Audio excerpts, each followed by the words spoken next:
several $1 million. They had discovered patented seed on the Canadian farmer's land. Schmeiser, a staunch opponent of genetic engineering, claimed that the seed had been carried onto his field via pollen from neighboring fields. But his protests were in vain. And it destroys the property of others. Whether it's an organic farmer or conventional farmer like myself, it is wrong, wrong, wrong. No one should have the rights by introducing something into the environment that destroys the property of others. Hier Lizenzen einzufordern. Monsanto demands that license fees be paid when a farmer violates this technology and the intellectual property.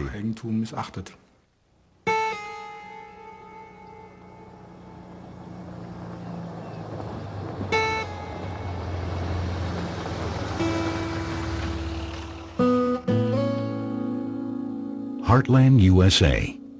Here, the corporation decides for itself which farmer they will take to court.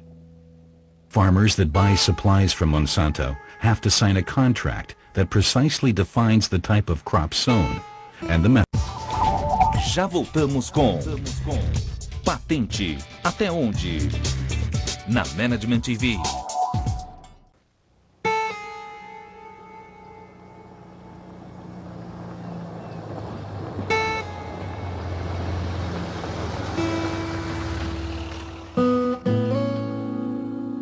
Heartland, USA. Here, the corporation decides for itself which farmer they will take to court.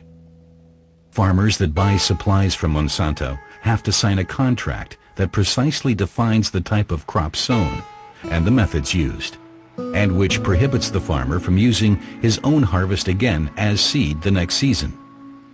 In addition, the farmer commits to purchasing new seed each year at a high price, and must allow inspectors onto his land at any time. Jeffrey Smith, publicist and environmental activist, is collecting material in an effort to fight against the corporation's monopoly politics. He pays a visit to Dean Chambers in Iowa. The farmer reports that many of his colleagues would rather buy the expensive Monsanto technology than try to defend themselves. The cultivation of conventional plants that have not been genetically engineered has become practically impossible, he reports. You know, if I'm surrounded by corn and it's genetically modified, I could lose my crop because the crop's genetically contaminated. And guess what? Then I can get sued by Monsanto for a breach of contract of trying to sell their seed. It's insane.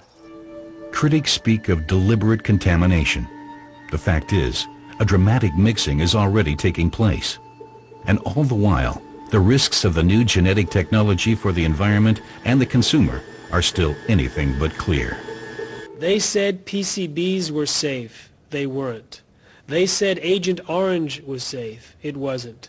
And they're saying now that genetic engineering is safe. And it's not. Insecticides are a thing of the past. Monsanto is reinventing itself, thanks to biotechnology. The official credo is food, health, hope. Headquarters has some ambitious goals. Well, Monsanto came, I think, to Arthur Anderson, and this is to look at how they want to position themselves. And they asked him, where do you want to be, Monsanto, in, I think, 20 or 30 years? And the answer was, we want to control the global food supply. Bill Witherspoon, a former manager from the genetic engineering industry, witnessed the company's ambitious master plan, as presented by a management consultant at a conference in Miami.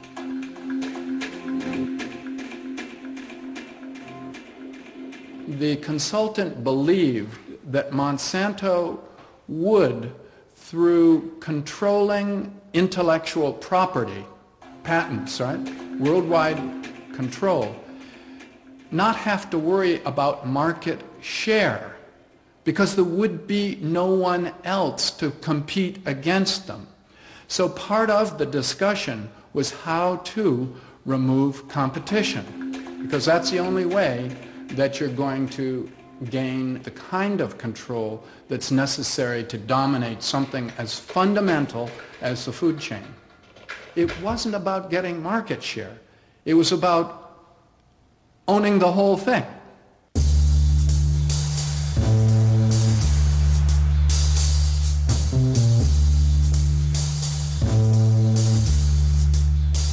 farmers in Germany still have no idea how far the corporation is going to take its patent actions.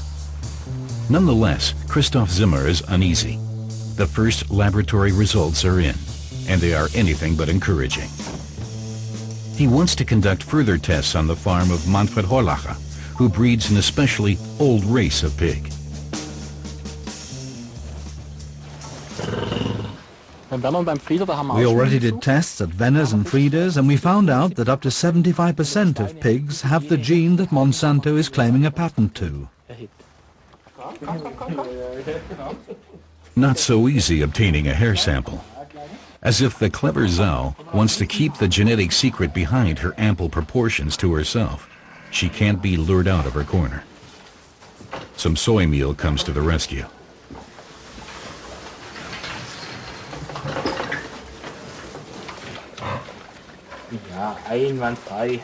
At the Horlacher farm, the breeders are also finding Monsanto's pig patent hard to stomach. I think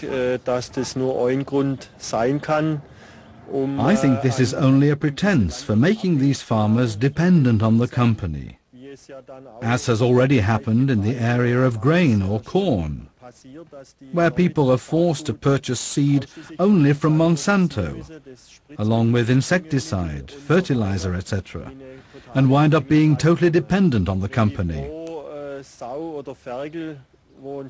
If every time a sow or piglet leaves the pen Monsanto cashes in, they found an endless source of income for themselves.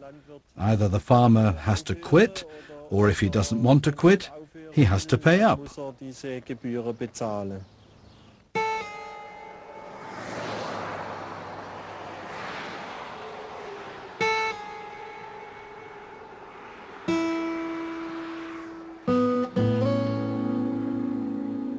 In the United States and other countries, there are increasingly frequent reports of problems with genetic engineering. Harvests are failing, pests are returning, and allergies are multiplying.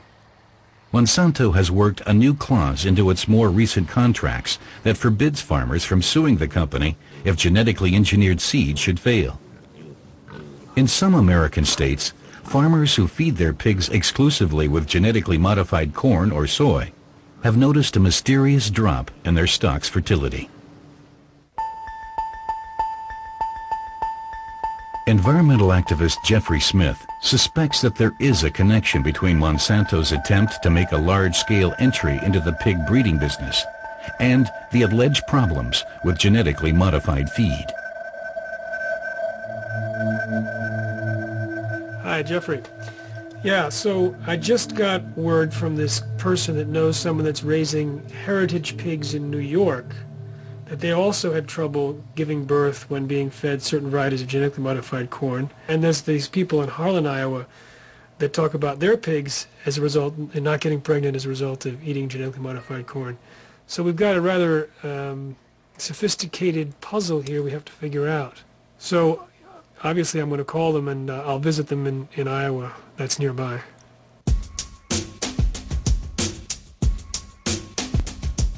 Jeffrey Smith wants to get an impression of the situation at the farm of Leland Kaufman, who recently had to give up breeding pigs. He now purchases his livestock from a large breeder. So, test costs $300 a run. Well, they come out cold. We went on for years, couldn't figure out what our conception rate problem was. We worked with a veterinary, spent $1,000 here, $1,000 there, Nobody can figure out what was going on. And we just finally give up. For a few years, we were planting 100% BT corn. And, you know, we didn't put two and two together till you start comparing the hog records when we were having conception rate problems and go back on the tickets when we bought seed corn, what years we bought 100% BT corn. And then it all kind of coincided, fell into spot. We can't prove nothing, but it just very coincidental. I mean, when we quit, we were down to 30% conception rate. It was thousands of dollars. I mean, until you sit down and really put feed costs to everything. I never did do that because it never come to a lawsuit where it isn't worth the time and effort. We've lost enough.